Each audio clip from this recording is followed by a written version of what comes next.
Assalamualaikum warahmatullahi wabarakatuh. Alhamdulillah, alhamdulillahilladzi arsala rasulahu bil huda wa dinil haq liyudhhirahu ala dini kullihi wa kafa billahi syahida. Asyhadu an la ilaha illallah wahdahu la syarikalah wa asyhadu anna Muhammadan abduhu wa rasuluh la nabiyya ba'da. Puji syukur kehadirat Allah Subhanahu wa taala atas segala nikmat dan karunia-Nya yang telah dilimpahkan kepada kita semua. Shalawat dan salam mudah-mudahan tetap tercurahkan kepada Nabi Muhammad SAW beserta keluarga, sahabat dan para pengikutnya hingga akhir zaman.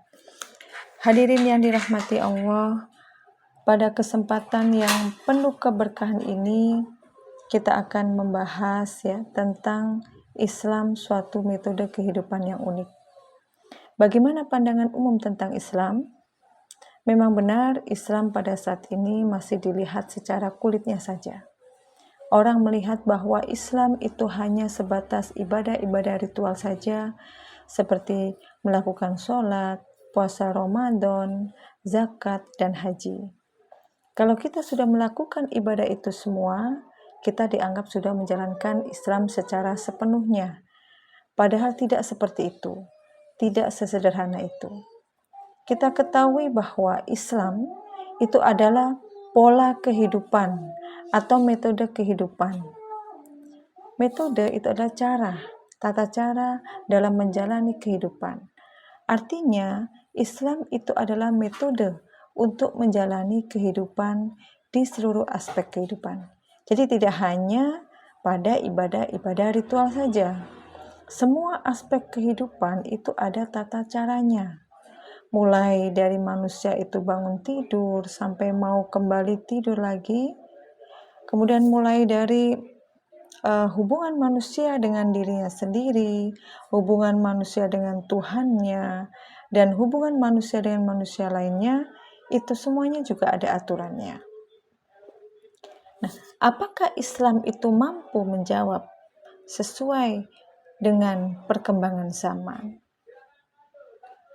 Mampu sekali, karena Islam itu diturunkan dalam bentuk garis-garis besar hukumnya. Sehingga ketika ada permasalahan yang berkembang sesuai dengan perkembangan zaman, tentunya 1400 tahun yang lalu dengan sekarang itu pasti banyak perubahan Misalnya dalam masalah ganja. Pada masa Rasulullah itu tidak ada yang namanya ganja. Tapi sebagian besar ulama saat ini mengistinbatkan ganja pada barang yang memabukkan. Pada hadis riwayat Muslim yang artinya sesungguhnya yang memabukkan itu termasuk khamr dan yang memabukkan itu haram hukumnya. Dari hadis inilah diistinbatkan bahwa ganja itu haram hukumnya. Contoh lain misalnya bayi tabung Jadi bayi tabung itu kalau pada zaman Rasulullah itu tidak ada. Nah, sekarang kan sudah banyak tuh Jadi kalau bayi tabung itu kalau sel telur dan spermanya berasal dari pasangan suami istri yang sah, itu boleh-boleh saja.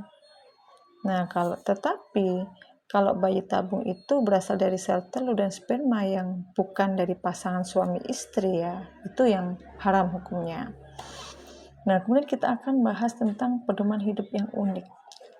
Jadi, kita sebagai seorang muslim itu harus menjalani kehidupan ini dengan apa-apa yang sudah digariskan oleh Allah, yaitu Islam itu sendiri.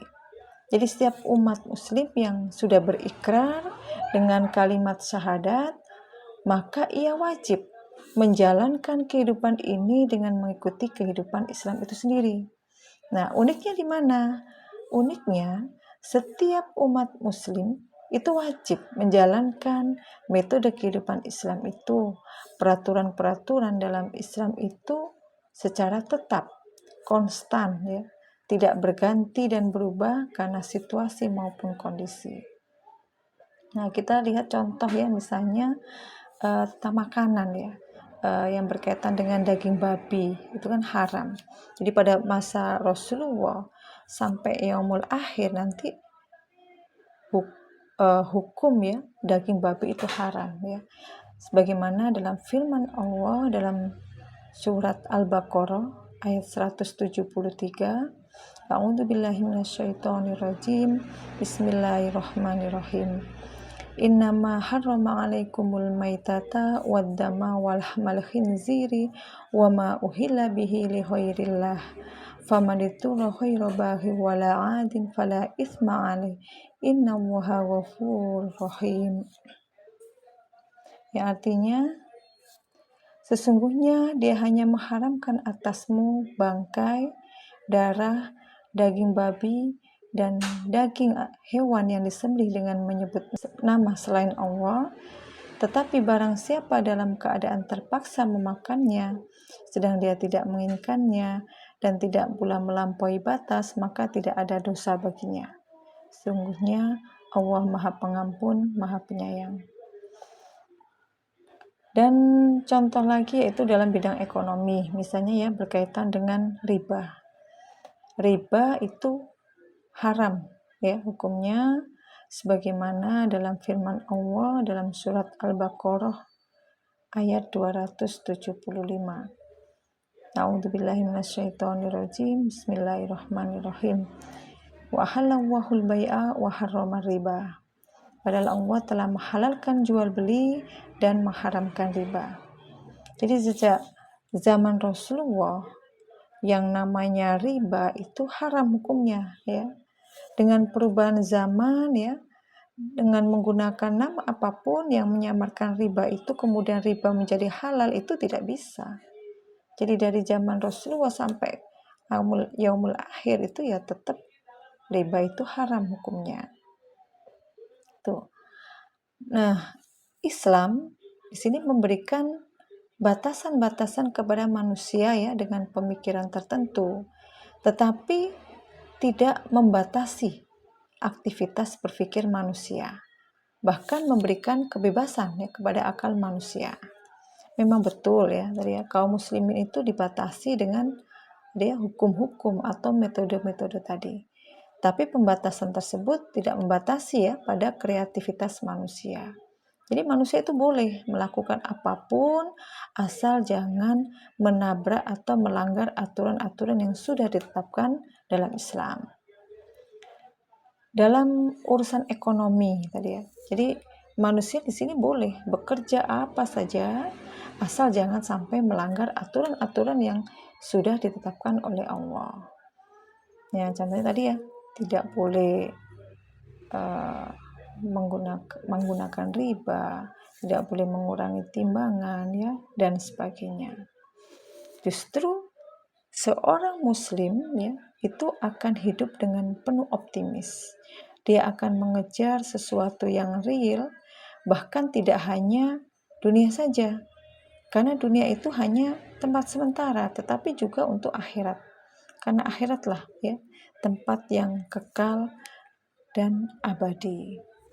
Hadirin yang dirahmati Allah, dengan demikian menjadi jelas bahwa Islam itu bukan hanya sekedar agama ritual belaka, bukan pula sekedar ide-ide teologi atau kepasturan. Akan tetapi Islam itu adalah suatu metode kehidupan tertentu, di mana setiap muslim dan seluruh kaum muslimin wajib menjalani kehidupannya sesuai dengan metode ini. Semoga kita bisa menjadi muslim yang lebih taat kepada Allah Subhanahu wa taala, menjalankan semua perintah-perintahnya dan menjauhi larangan-larangannya. Sukses dunia dan akhirat. Amin. Kita akhiri dengan doa kafaratul majlis. Subhanakallahumma bihamdika asyhadu an la ilaha illa anta astaghfiruka wa atubu ilaik. Assalamualaikum warahmatullahi wabarakatuh.